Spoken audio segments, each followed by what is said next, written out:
Some of the most breathtaking macro wildlife images you encounter hide a deeply unsettling secret. These seemingly perfect portraits often involve manipulation, even cruelty, to achieve their stunning visual effect. Photographers sometimes stage scenes, altering habitats or freezing tiny creatures for a dramatic close-up. This hidden practice sparks intense debate among nature lovers and ethical conservationists alike. Macro photography reveals an unseen world, bringing microscopic wonders into sharp, vibrant focus. Tiny insects, delicate fungi, and intricate plant structures become monumental in these extreme close-ups. Viewers are captivated by the alien beauty and complex behaviors unveiled through these specialized lenses. The genre offers a unique window into biodiversity, often inspiring awe and a desire for protection. Achieving such intricate detail requires immense skill, patience, and specialized, often expensive equipment. Many dedicated photographers spend countless hours waiting for that fleeting,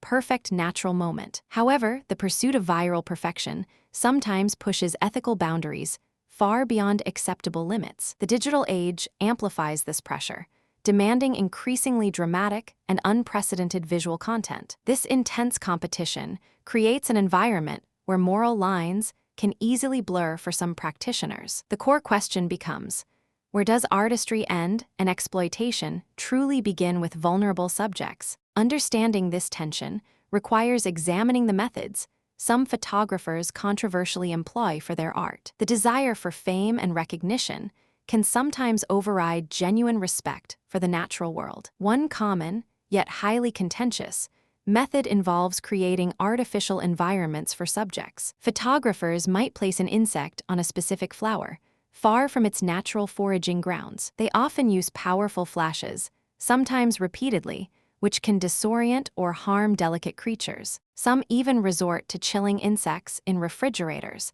effectively immobilizing them for easier composition. Imagine a tiny beetle, usually active and vital, rendered sluggish and vulnerable by artificial cold. This practice allows for perfectly sharp, static shots, but at a profound, unseen cost to the animal. But that's not the most disturbing technique reported by concerned wildlife advocates worldwide. Accounts describe photographers gluing insects to leaves or branches, preventing any natural movement. Others use fine threads or pins, creating a staged tableau that appears organic but is entirely artificial. Expert entomologists confirm that such handling causes significant stress, injury, or even death to these fragile beings. The quest for an impossibly perfect drop of dew on an insect's head leads to spraying subjects with water. These staged droplets often look stunning, yet they completely misrepresent natural conditions and behaviors. Wait until you hear how some photographers acquire their unique subjects for these elaborate setups. Many purchase exotic insects online,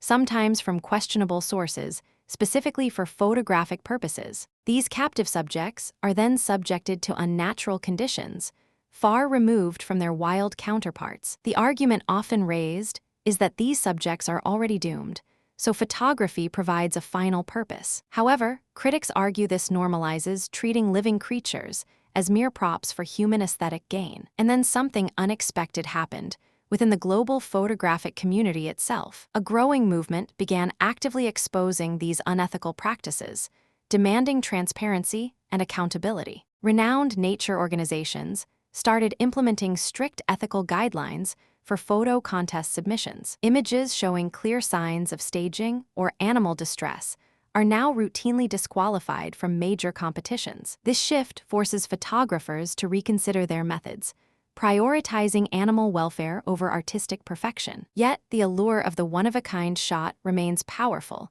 tempting some to continue these controversial methods. The internet provides a vast, often unregulated, platform where such staged images can still thrive unchallenged. Discerning viewers must now look closer, scrutinizing images for telltale signs of manipulation and unnatural scenes. The subtle clues often include overly clean backgrounds, unusual subject poses, or perfectly placed environmental elements. It's like seeing a meticulously arranged dollhouse, beautiful but lacking the unpredictable spontaneity of true nature. The debate continues. Does the artistic merit of a stunning image outweigh the potential harm inflicted during its creation? This question forces us to reflect on our responsibility as observers and creators in the natural world. The boundaries between acceptable intervention and outright exploitation become increasingly complex to define. Understanding the nuances helps us appreciate genuine wildlife photography even more deeply. The widespread circulation of staged macro images fundamentally misrepresents natural behavior to the public. Viewers accustomed to these perfect, static shots might develop unrealistic expectations of wildlife. This desensitization can diminish appreciation for the raw, unpredictable beauty of truly wild moments. It creates a false narrative, suggesting that nature is merely a passive canvas for human artistic expression. Ethical photographers who prioritize animal welfare often feel overshadowed by the viral success of staged content. Their honest work, requiring immense patience and respect, may struggle to compete for online attention. This can foster a race to the bottom mentality, where ethics are sacrificed for immediate visual impact. The very creatures meant to be celebrated through macro photography become victims of commercial pressures. Conservation efforts rely on accurate portrayals of wildlife to educate and inspire genuine protection. When images are fabricated, the public's understanding of delicate ecosystems and animal needs becomes distorted. This misrepresentation can undermine the credibility of nature photography as a vital tool for scientific communication. The long-term consequence is a potential erosion of trust between wildlife photographers and their audience. It also raises broader questions about authenticity in an increasingly visually saturated and manipulated world. Ultimately, the controversy compels everyone to critically evaluate the images they consume and share online. Supporting ethical photographers encourages practices that respect wildlife and preserve its intrinsic value. Our collective choices influence the standards of practice within this powerful and influential art form. The future of macro wildlife photography hinges on a collective commitment to unwavering ethical principles. The dazzling world of macro wildlife photography, while breathtaking, carries a complex ethical burden. Choosing genuine, respectful images helps foster a deeper, more honest appreciation for nature's smallest wonders. We must champion authenticity, ensuring that art serves conservation, not at the expense of living beings. The beauty of the natural world deserves to be captured with integrity, reflecting its true, wild essence. If you found this exploration fascinating, subscribe for more deep dives into compelling and controversial topics, and let us know in the comments your thoughts on ethical boundaries in wildlife photography.